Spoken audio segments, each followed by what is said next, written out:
Music for me was like a drug.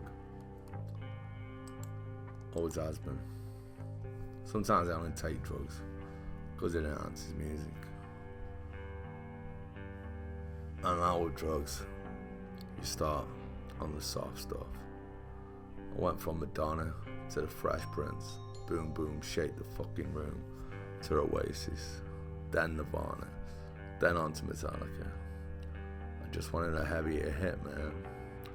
But when I first heard Pantera, that shit blew my mind. Too much, really, at that point.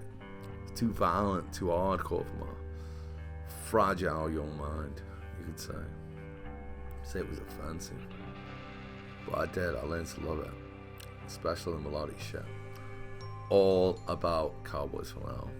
And I literally want Cemetery Gates played at my funeral. Pantera was formed in the year of our Lord, 1981.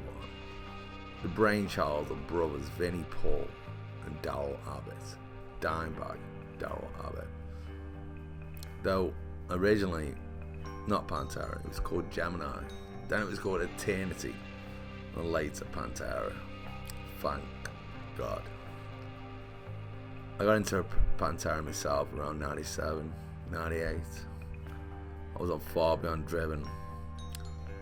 I had never known in my teenage CD years that, no internet years, that the band inspired by Kiss, Van Halen, and Judas Priest started out as a big-head glam metal band.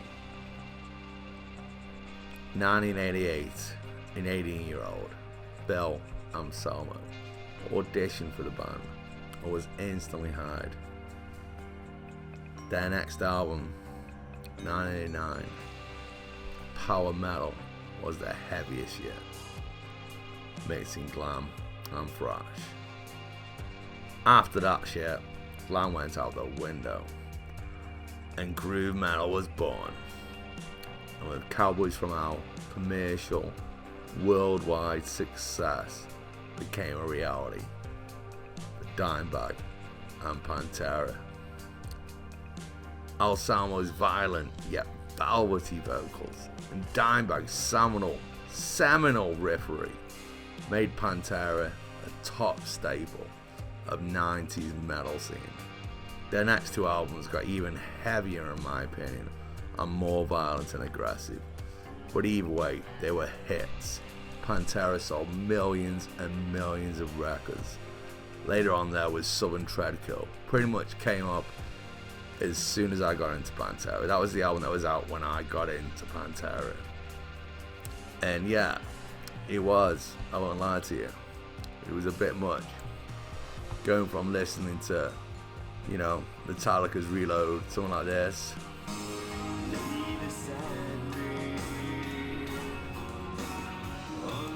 to like, Pantera's great Southern Treadkill, more like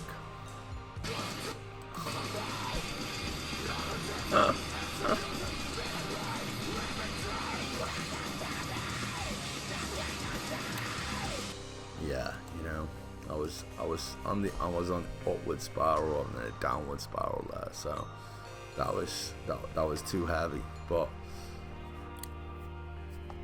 it was probably the last great Pantera album, an underappreciated classic, you could say. Suicide Note, good. But yeah, things, as always, as a great philosopher once said, always fall apart. Pantera would have issues with Anselmo since 1995. The fact that he recorded separately on Southern Treadkill, the band in Dallas, Anselmo in Trent Reznor's studio in LA. Can't imagine what that was like. Anselmo had many side projects and kind of, according to reports, went AWOL from Pantera. And in November 2003, Vinnie and Dimebag officially disbanded Pantera. Darrell Lance Abbott was born on December the 8th, 1966. Better known as Dimebag. He was born, as I said, on December the 8th, the same day, 14 years later, that John Lennon would get shot by a deranged fan.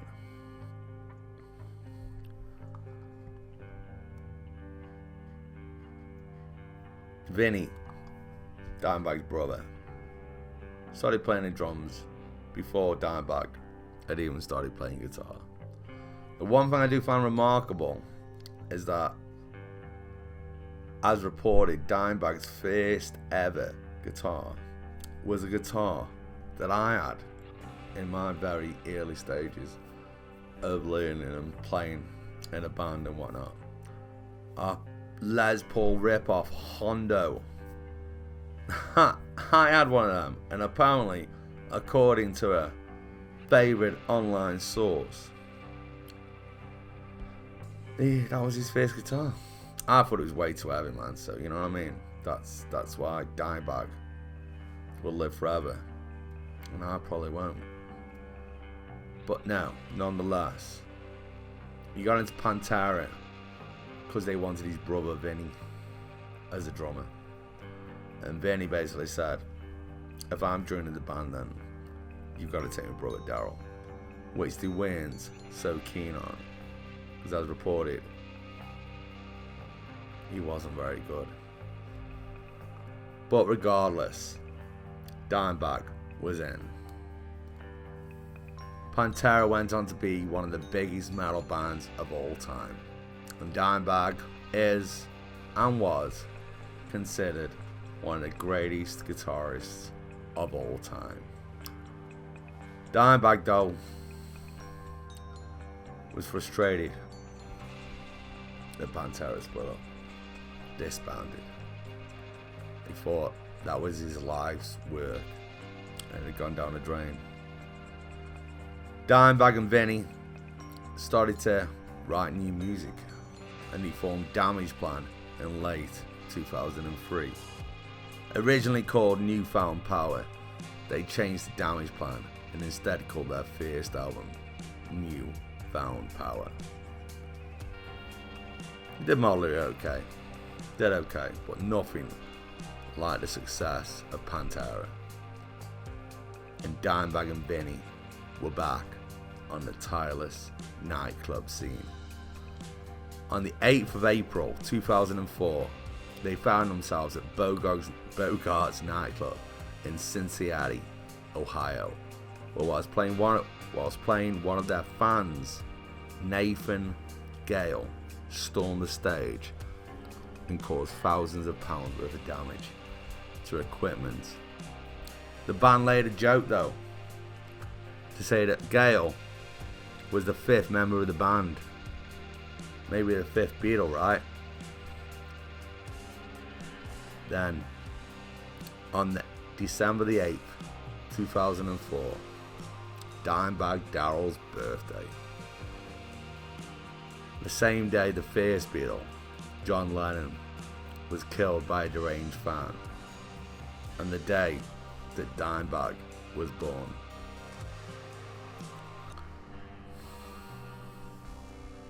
While still promoting Newfound Power and prepping a follow-up album, their tour of sparsely populated out cabins carried on, and took them to Alarosa Villa nightclub in Columbus, Ohio.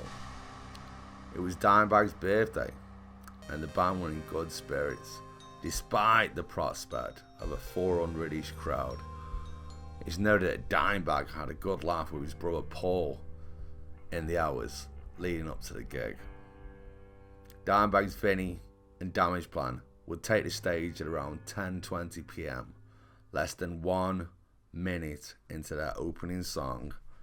Nathan Gale, already mentioned from the 8th of April 2004 incident, again was in attendance. People remarked that they saw him storming around outside, pacing, and somebody asked him what he was doing. And he said he had no time for the local bands. He was there just for Damageplan. Less than 1 minute into that opening song, he stormed the stage. The 6'3" ex-Marine drew his Beretta 9-F 9mm semi-automatic pistol. He went straight for Dimebag and shot him 4 times at point blank range. He shot him in the cheek, the left ear, the back of the head, and the right hand. It was so unreal, surreal, unbelievable that many fans thought it was a hoax and were fist pumping. After shooting Dimebag, Nathan Gale turned the gun on the crowd. And Damageplan also Damageplan tour manager Chris Pawlowski. Eventually the band's chief of security, Jeffrey, known as Mayhem Thompson, would tackle Gale to the ground, but would end up fatally shot in the ensuing fight. In the tale of two Nathans, Damageplan fan Nathan Bray then heroically stormed the scene and tried to resuscitate Dimebag and Thompson, only to end up fatally shot himself by his namesake, Nathan Gale. Responding within 3 minutes to the 911 call, Officer James Nigger Mayer of the Columbus Division of Police entered the club through a backstage door and shot Gale once in the face with a 12-gauge shotgun, killing him. At the time of his death, Gale had a full magazine in his Beretta and was also known to be carrying another 30 rounds of ammunition on his person. You will know now Nathan Gale. Some of you will remember, some of you won't. He wanted to be like Mark Chapman and probably marked out this date because of it. But yeah, I don't think many of you will, and I don't think many people do. Hence why this video is even relevant. No point in doing a video on Mark Chapman or the death of John Lennon, because everybody knows what went down there. Because everybody knows what went down there. But Nathan Gale. Does anybody know who this fucker is? No. Dimebag is a legend. His songs, his work will live forever. Forever.